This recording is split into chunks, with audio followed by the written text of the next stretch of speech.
Hidden fouls. I've wondered what Goldie's life was outside of GSPIA. I don't think he is ever outside of GSPIA, but I wonder what it was like before he came to GSPIA. So with the help of Jim Biber and his crack sleuths and that, we started doing some research on him. Went to Funk and Wagnalls first, but didn't get too far, so we went to the Library of Congress and eventually ended up at Interpol to get some real good photos here. So these are those rare photos of Goldie that you're not going to see any other places. We had to search far and wide to get a baby picture of Goldie. We only were able to locate one.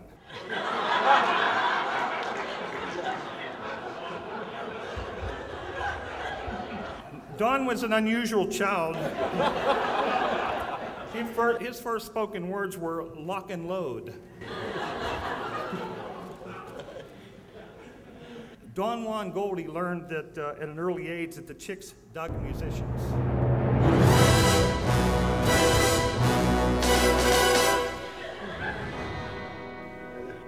Immediately after this photo was taken, Don began writing the GSPIA fight song, and he also wrote some poetry too. I'm going to try to shorten it by not going through the fight song right now, but his first poem was, "Roses are red, violets are bluish. If it weren't for Christmas, would all be Jewish." Now, as Don grew up, he tried various jobs seeking out his path in life, and his first job was as a magician in a carnival.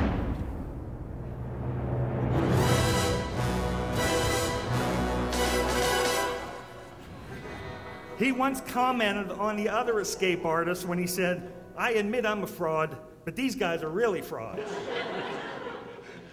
He next tried his hand in the police force.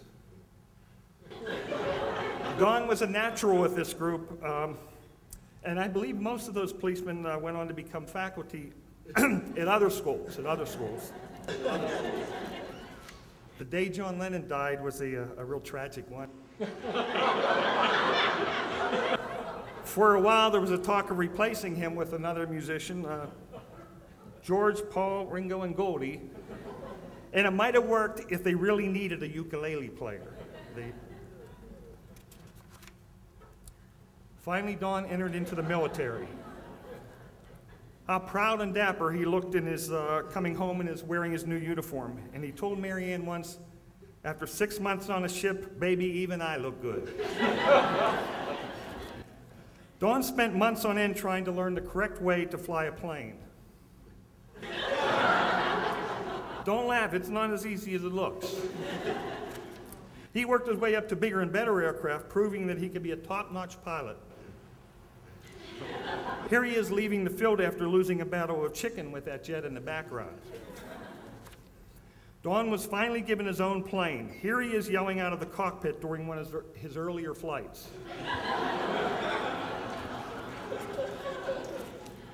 After months of more training, the Air Force gave him his own crew. They were much tougher than they looked.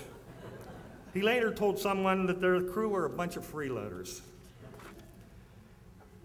In this photo, Goldie showed his disdain for the enemy by mooning a Japanese Zero. There was even talk about shipping him off to the Navy and making him into a rear admiral. For his bravery in the air, the Air Force chose to employ Goldie in its recruitment campaign. He became the poster child for the Air Force. One general heard him saying as a picture was taken, "This is the hill, man, and you have to take it." It didn't have the effect, the recruiting effect they were hoping for, but cigar sales just skyrocketed throughout the country after that. Now, sometimes Goldie found himself strapped for money. Free groceries were difficult to find. So Goldie, the entrepreneur that he is, began his own side business. He told me later all he ever made was chump change. Before leaving the military, he helped arrange a famous conference for the big boys. He later told me that he made all the conference arrangements, even though Curly, Larry, and Moe in the front there got all the publicity. After leaving the military, Don found himself low on funds once again. In the final analysis, he decided to try his hand at acting. He told me, if you don't apply, you can't cry. I can't believe they chose Brando over Goldie. Look at that face. Harrison Ford won the role of Indiana Jones. Don thought he had the role locked up. Hollywood politics, what can you do? It could have been Indiana Goldstein in the Temple of Doom. It was becoming increasingly evident that George Lucas had something against Don. He decided to choose Alec Guinness for the key role of Obi-Wan Kenobi in Star Wars. In the screen test, Don tried out for Obi-Wan Kenobi. How can anyone believe that Mel Gibson could have done a better job in Braveheart than our dear Goldie? Here he mockingly smiles at the enemy before mounting the attack. I think he lost the part when in the heat of the battle, he yelled out, "Ichiban!" They tried coaxing the big gorilla over and over again to take Fay Ray up to the top of the Empire State Building. The big ape wanted to take up his bobblehead. They had to pay him double bananas to get him to take Fay instead. Now, Bill Gates gave gazillion dollars to many nonprofits, but he never smiled as much as when he paid his $15 for his bobblehead. That's me handing him the, well, before I got the haircut, that's me. He has since approached Goldie into going halfers on having the school named the Goldie Gates School of Business of Public and International Affairs. While on vacation last year, my wife and I were stunned to see that the Statue of Liberty had given up the torch for a Goldie bobblehead, and it's also holding At Dawn We Slept. We're finally getting some common sense into this country. Hey, this is good stuff. I don't waste your time with crap. We were equally as surprised when we visited Mount Rushmore and found that, oh no, that was the back of Mount Rushmore. Next one. That was the other side of it. When I told Goldie about this face being on the mountain, he told me that if I loafed with him, I might get on a spot on the mountain myself, just by osmosis.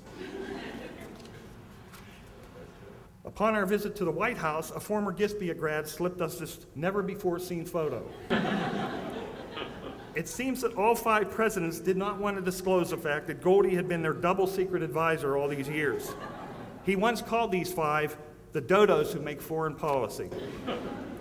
Now, one of the problems I've had in teaching over the years is I've never been able to figure out how to grade students and put down what they really earn. So I once walked into Goldie's office to see what his method was in grading students. As he held the card to his head, I heard him say, "This kid can't hack it, I'm sorry." We've all heard about the Oscar Award, the Emmy Award, and other mundane awards. These are all child's play. Wouldn't it be more prestigious to win a Goldie as the greatest guy in the world? We're going to miss you, Don.